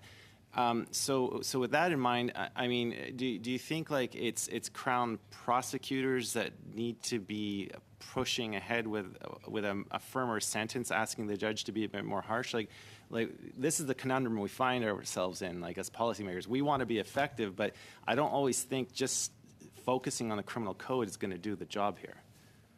Thank you. Yeah, and I'll admit that I'm getting out of my depth when I get into criminal code and the role of the judge and prosecution. But yes, I think it's both. I think the strengthening the criminal code sends a signal that there are very clear and punitive penalties to people that choose to engage in frequent car theft. But I also take your point, and I think that's accurate, that there could be longer sentences given, and we're not seeing that. I can't explain the reason for that, but we continue to hear examples of people who have been accused or caught stealing multiple vehicles and somehow getting very, very short sentences. I don't understand why that's happening, but it can't continue to happen if this is going to be addressed. Yeah, no, I mean, I agree with you. The sentences are on the books. It's just a question as to why they're not being handed down. So thank you for that. I appreciate that. Mr. Volpe, I'd like to turn to you. You had made mention of some of the technology that exists in terms of biometrics. Now, I've lost my iPhone before, and I've been able to use my computer to track down exactly where it's located. Every time I log on to my iPhone, facial recognition is used. We use facial recognition technology so that we can remotely vote as members of Parliament. So you were talking about biometrics, about how technology can be inserted into the seat cushion, I guess, to determine the driver's weight. I'm pretty sure technology could be used to discern whether a car is going through different driving habits, maybe going in a different route that it's used to. I guess if this technology already exists in helping us recover our iPhones or to use them every day, is this the next step then that needs to be put into cars more often? I'm just wondering if you could expand a little bit on that. Sure, that technology is available and in many cases deployed by automakers around the world and increasingly demanded by automakers who, in their relationship with law enforcement where they're sharing data. Those automakers then share that data and that drives the R&D and procurement with suppliers. A lot of that technology, you're comparing your phone to a vehicle, where the differences come in is that your phone is usually a personal item tied to you, and you're every time you do a software update or an app, there are questions. You get a request of whether you'll allow it to track you, etc. A vehicle is used by multiple people, multiple drivers, passengers that aren't involved in an ownership relationship there. I think the question of whether the technology exists is settled. It's there. It can be deployed. It's a question of whether, as a society, we are prepared, owners are prepared, passengers are prepared to give permissions that infringe on a lot of different things in the umbrella of privacy in exchange for a more secure relationship with your car or your friend's car or a car you're in a ride share. Or a car that you're frankly, just walking beside. The sensors are not just internal; they're also external. It's a wider societal conversation that's happening in a different silo from the conversation we're having about the security of theft security on those vehicles. Thank you. Mr. Hoback, please. Well, thank you, Chair, and I want to thank both these witnesses for being here today, but I also want to thank them for their work back in 2021 on Build Back Better, fighting that legislation in the U.S. to make sure that we still had an auto sector here in Canada worth talking about. So if it wasn't for their hard work, Mr. Volpe, I know you were a key member in making sure the government was aware of actually what was going on down there, and I know you, Mr. Kingston, did a lot of work in Washington too, so you just want to make sure you get patted on the back and the credit you deserve. Mr. Kingston, you talked about technology, new technologies. I bought a new truck here about a year ago, and about 6 months later, I was flying into Saskatoon. I thought I'd start my new truck in the parking lot, so it'd be nice and warm when I got into it. And on my app, it says, oh, it's got a couple flat tires. Oh, that sucks. It's a new truck. Go out to the parking lot, see the new truck. Tires are good. It's not started. What the world's going on? Look on the app. It's my old truck in Redwood Falls, Minnesota that just started up and has 2 flat tires. That's an example of how technology really can't be trusted necessarily, no matter how good it is, to alleviate that. And you've talked about this many, many times. So if we can't do it by technology, and maybe AI will improve that, maybe it'll make it better. There's always new technologies. It comes back to what is happening in regards to Canada being the place where these thefts are happening versus other jurisdictions around the world. And it has to come back to the legal system. So, we've heard Alistair talk about, there is that capacity in the legal system, but it seems like the judges don't seem to want to take and exercise their ability to actually put in harsher sentences, especially on repeat offenders. I don't think anybody wants to go after somebody who just went out for a joyride and they're 16 years old. We don't want to destroy their lives with that. But somebody that's part of a gang that's been doing this over and over again, you definitely want to make sure that they don't do it again. Do you see that as something that's happening here in Canada and in different areas of jurisdictions, that maybe one area is more severe and the judge is actually clamping down on this versus other areas of Canada? No, we don't see any differentiation in jurisdictions in Canada with sentencing.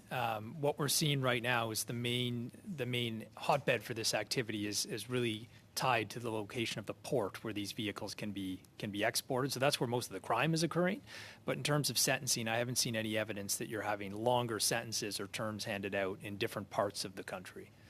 It's a good point, because the CBSA just said today it didn't really matter now. It can go to Montreal or Vancouver, but it's the same criminals stealing the car. So the car still comes out of Toronto or Ontario. So why do you feel, or have you heard any reasoning on why we're not seeing harsher sentences being delivered to these repeat offenders? It's not clear to me. I think there's 2 components. I think the criminal code needs to be strengthened so that there are clear mandatory sentences for repeat offenders, so that it is known and that the sentencing judge will make that implement that mandatory minimum. With respect to actual judge sentencing and whether or not they have the ability to provide longer terms, I'm not sure. I don't know why that wouldn't be the case, given particularly with repeat offenders. So I do think that is part of it, but I think the changes to the criminal code are particularly important. Reward for the little risk that they face. Is that fair to say? Well, that's it. I mean, what we're seeing, given the Canadian theft rate so much higher than the U.S., it's clear that the risk-reward equation, if you will, is out of whack in this country, and that's why it's being targeted. So it's not because we have a better port infrastructure or better rail infrastructure, it's because we have a lacking legal system. That is clearly one of the reasons, and the ability to get the vehicles at a market. Mr. Volpe, I know you do a lot of parts manufacturing and you supply to different varieties of vehicle manufacturers. Isn't there something we can do on the technology side that would put a geolocator on it, so if that vehicle ends up in Europe or Northern Africa or a place like that, it just basically the engine blows, it just no longer is functioning? Can't we be that harsh so that it takes away that incentive for organized crime to take these vehicles and get them offshore? First, let me say thank you on the Build Back Better. I know that you burned up the lines between Ottawa and Washington, D.C., so the industry thanks you for your effort there as well. Yes, that technology does exist, and it is installed in most, if not all, of the new vehicles. It's the question of, and I'll just use the anecdote of the current vehicle that I'm trying to get tracked through law enforcement. It's you're dealing, usually when you deal with the company that's tracking the vehicle, it's either the automaker or the automaker's third-party partner there. they are getting a sight unseen call or communication from someone who is the owner. You do some verification, yes, but you have no way of knowing whether that person's intentions are as noble as they said, by the way, I'm reporting my stolen car and please go track it down. So there's always a link between that company and law enforcement, and they don't communicate. Mr. Volpe, thank you. Back to the owner. I'm going to cut you off. Thank you. That was good. Okay. It's 40 seconds over. You missed the best part. Well, all right. Thank you. Mr. Shefke, please. And he'll be our last one. Thank you very much, Chair, and thanks to our witnesses for being here today. I'd like to begin my line of questioning for Mr. Kingston. Mr. Kingston, you're referencing in many of your remarks that this is somewhat of a Canadian problem. Can you explain to the committee why it is that the United States, Britain, most of Europe have also seen significant spikes in car thefts if this is something that is solely a Canadian problem? The divergence that I'm talking about began in 2021 and continued through 2022, where we saw a significant divergence between Canadian theft rates and U.S. theft rates. The theft rate increased in Canada by 27% in 2022. In the U.S., it was 11%. What we have seen recently, though, to your point, is an increase in theft rates in other markets as well. So Canada, in many ways, was the canary in the coal mine, and now you're seeing this activity shift to other markets. So thanks for confirming that. So this isn't a Canadian problem. This is something happening all around the world. I had mentioned this in my previous remarks at a previous committee meeting. We're seeing a 100% fold increase in the United States, in Britain, in many countries in Europe. I mentioned this also previously in another meeting. The companies that you represent, Ford, GM, Stellantis, had profits last year of roughly $45 billion combined, which is $45,000 million. And the question that I had for the witnesses that day, which they are unable to answer, and this is a question I have for you, is how much of that is being spent to ensure that the second largest expense that Canadians have is being protected from theft? How much is being spent last year, $45 billion? How much of that was spent in research and development to make cars harder to steal? That would be a company-specific number that I don't have. I'm happy to look into it. But again, I just want to underline that there is no amount Kingston, spent on technology. That was the question I had. And if you can't answer that question, my second question for you is, appearing before this committee, you would be reasonable to think that a question would be, what are the auto manufacturers doing? How much are they spending on making their cars harder to steal? And the fact that you don't have a number to provide to this committee so that we can verify whether or not the auto manufacturers are indeed doing their part to counter this massive increase of thefts of the second largest investments that Canadians make is simply unacceptable. The next question I have for you, sir, is this. Car costs, the average car in Canada has gone up in cost by 30% since 2019. The average cost is now $45,000.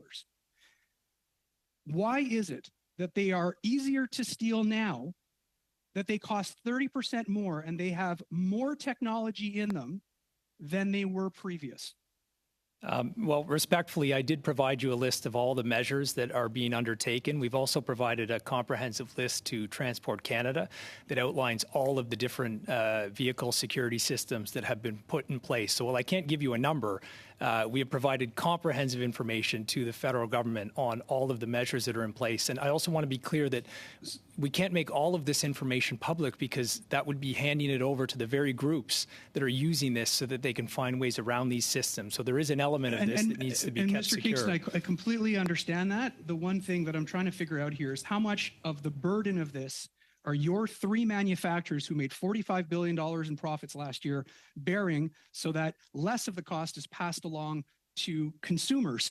And putting it in layman's terms here, even though you submitted all of those methods that have been put into place to make cars harder to steal, Mr. Shipley in his line of questioning had mentioned, I believe it was a child or a young man younger than the age of 15. The CBSA and the RCMP had referenced the fact that we now have 15 to 20-year-olds who are able to steal these vehicles. How is it with a $45,000 price tag, with record profits being made by your three manufacturers, $45 billion, that with all the technology you're putting in, a 15-year-old can steal your vehicles off something they bought on Amazon? Simple, because Canada's been targeted where the reward to organized crime groups is high. Mr. Kingston, the risk of being prosecuted I've is just pointed out low. that the United States, Britain, and many European countries have seen significant increases here. This is not a Canadian problem. Why is it that 15-year-olds, regardless where they are around the world, are able to steal your product, which is a $45,000 product that is supposed to have the highest tech possible to protect the consumer who purchased your product and wants to wake up one morning and not see their car disappeared from their parking lot? Just to be clear, it is a Canadian problem. I did outline the data that shows a significant spike in theft rates in Canada compared to the United States, despite the fact that we have more secure vehicles by default. So there is something unique Mr. Kingston, I'd occurring like in to point Canada. out a quote from Terry O'Brien from Equate Association, who works to try and curb the theft of auto and put a cost on auto thefts in Canada. And they said in the United States last year, they lost 1 million vehicles. We lost 100,000 in Canada. They're 10 times our population. Similarly, the state of California lost 100,000. They're 38 million, which is roughly the same population as us. Are you calling them liars? Thank you. Thank you, Mr. Kingston. You're just the one telling me to hurry up. Now you're telling me to answer. I think we know the answer. Anyway, okay. Thank you. Thank you. Thank you, Mr. Kingston, and thank you, Mr. Volpe. Okay, before we go, a couple of reminders. I'd like to remind the committee members there will be an informal meeting with the Ukrainian delegation on Thursday from 10:15 to 11:15 a.m. Right? And finally, note the visit to the Port of Montreal will be Monday, May 13th. The clerk is currently working on a draft program on logistics. And we also have S210. We need to create, and you can bring this back Thursday, maybe think about it, but a deadline for witnesses. So the clerk can start working on it if that's... Oh, Alan, yes. Yeah, sorry, Chair, just a quick question. Just because I've recently made the transition, I'm just wondering if the clerk can send some of those recent deadlines to me and to Adam Moore, my assistant, just that we're back on speed on everything. Thank you. Certainly. Yep. We good? Sure.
Thank you.